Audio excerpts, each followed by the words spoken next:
Dearest player, I hope this letter finds you well. I can hear your complaint already. Gordon Freeman, we have not heard from you in ages. Well, if you care to hear excuses, I have plenty, the greatest of them being I've been in other dimensions and whatnot, unable to reach you by the usual means. This was the case until 18 months ago, when I experienced a critical change in my circumstances and was redeposited on these shores.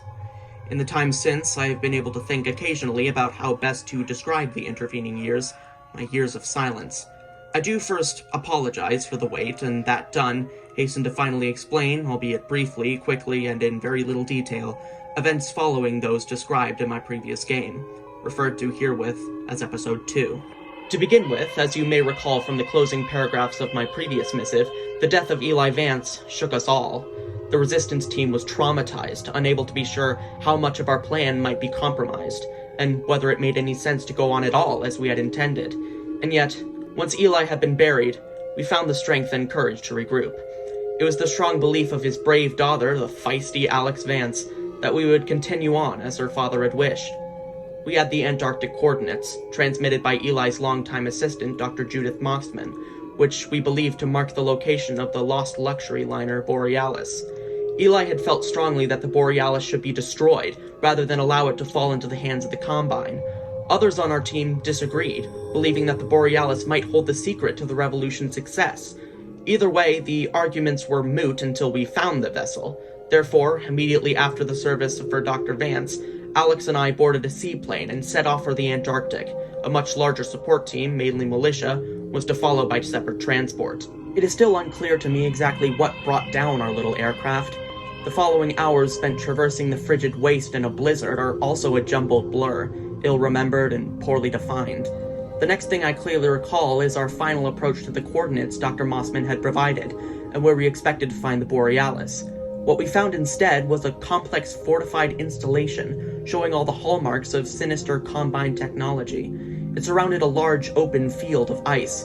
Of the Borealis itself, there was no sign, or not at first, but as we stealthily infiltrated the Combine installation, we noticed a recurrent, strangely coherent auroral effect, as of a vast hologram fading in and out of view.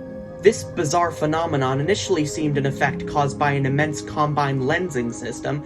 Alex and I soon realized that what we were actually seeing was the luxury liner Borealis itself, phasing in and out of existence at the focus of the Combine devices. The aliens had erected their compound to study and seize the ship whenever it materialized. What Dr. Mossman had provided were not coordinates for where the sub was located, but instead for where it was predicted to arrive. The liner was oscillating in and out of our reality. Its pulses were gradually steadying, but there was no guarantee it would settle into place for long, or at all. We determined that we must put ourselves into position to board it at the instant it became completely physical. At this point, we were briefly detained, not captured by the Combine, as we feared at first, but by minions of our former nemesis, the conniving and duplicitous Wallace Breen. Dr. Breen was not as we had last seen him, which is to say, he was not dead. At some point, the Combine had saved out an earlier version of his consciousness, and upon his physical demise, they had imprinted the backup personality into a biological blank, resembling an enormous grub. The Breen grub, despite occupying a position of relative power in the Combine hierarchy, seemed nervous and frightened of me in particular. Wallace did not know how his previous incarnation, the original Dr. Breen, had died. He only knew that I was responsible. Therefore, the grub treated us with great caution. Still, he soon confessed, never able to keep quiet for long, that he was himself a prisoner of the Combine. He took no pleasure from his current grotesque existence, and pleaded with us to end his life. Alex believed that a quick death was more than Wallace Breen deserved, but for my part, I felt a modicum of pity and compassion.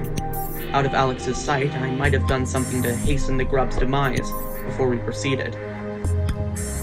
Not far from where we had been detained by Dr. Breen, we found Judith Mossman being held in a Combine interrogation cell. Things were tense between Judith and Alex, as might be imagined. Alex blamed Judith for her father's death, news of which Judith was devastated to hear for the first time. Judith tried to convince Alex that she had been a double agent, serving the Resistance all along, doing only what Eli had asked of her, even though she knew it meant she risked being seen by her peers, by all of us, as a traitor. I was convinced. Alex less so. But from a pragmatic point of view, we depended on Dr. Mossman, for along with the Borealis coordinates, she possessed resonance keys which would be necessary to bring the liner fully into our plane of existence. We skirmished with Combine soldiers protecting a Combine research post. Then Dr. Mossman attuned the Borealis to precisely the frequencies needed to bring it into brief coherence. In the short time available to us, we scrambled aboard the ship, with an unknown number of Combine agents close behind. The ship cohered for only a short time, and then its oscillations resumed. It was too late for our own military support, which arrived and joined the Combine forces in battle just as we rebounded between universes, once again unmoored. What happened next is even harder to explain. Alex Vance, Dr. Mossman, and myself sought control of the ship, its power source, its control room, its navigation center. The liner's history proved non-linear.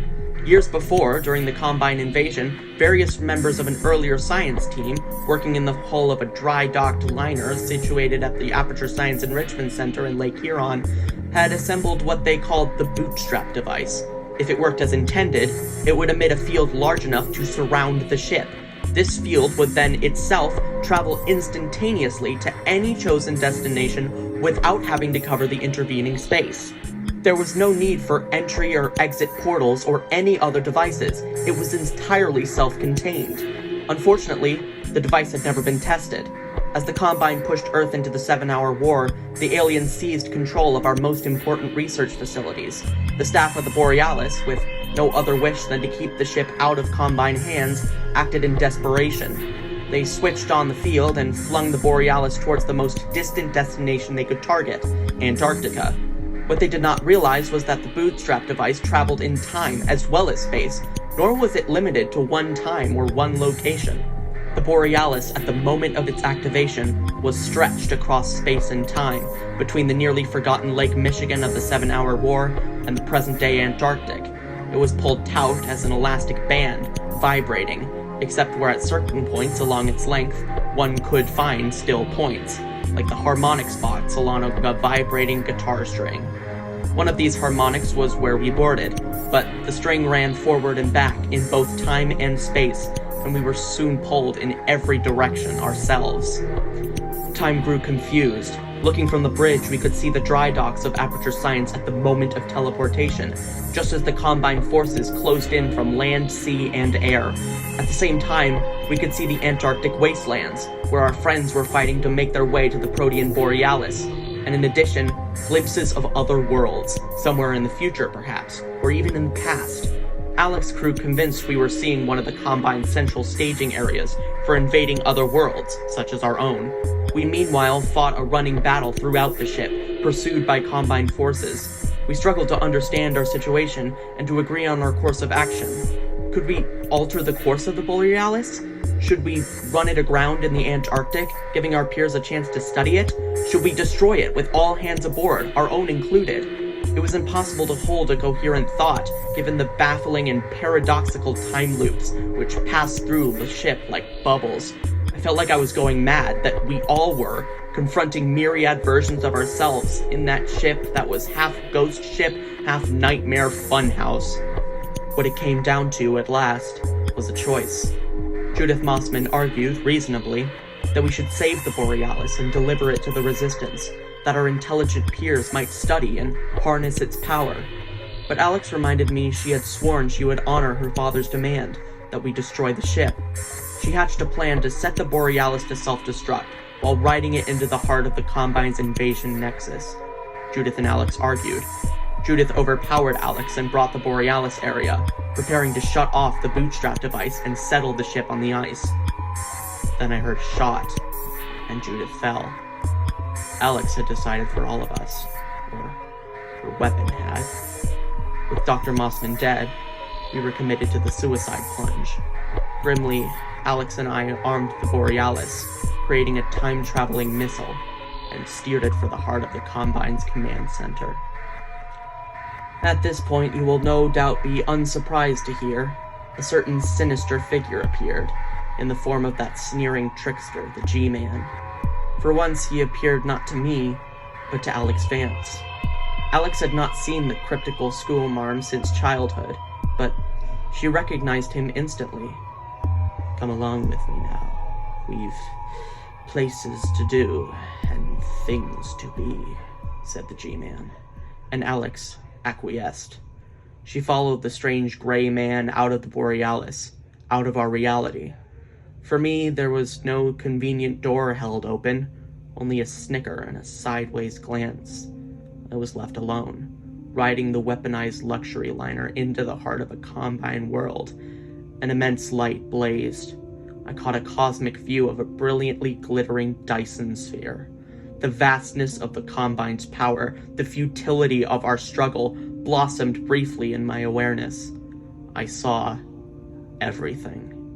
Mainly, I saw how the Borealis, our most powerful weapon, would register as less than a fizzling match head as it blew itself apart, and what remained of me would be even less than that. Just then, as you have surely already foreseen, the Vortigons parted their own checkered curtains of reality, reached in as they have on prior occasions, plucked me out, and set me aside. I barely got to see the fireworks begin. Here we are. I spoke of my return to this shore. It has been a circuitous path to lands I once knew, and surprising to see how much the terrain has changed. Enough time has passed that few remember me, or what I was saying when last I spoke, or what precisely we hoped to accomplish. At this point, the resistance will have failed or succeeded, no thanks to me. Old friends have been silenced or fallen by the wayside. I no longer know or recognize most members of the research team, though I believe the spirit of rebellion still persists. I expect you know better than I the appropriate course of action, and I leave you to it. Accept no further correspondence from me regarding these matters.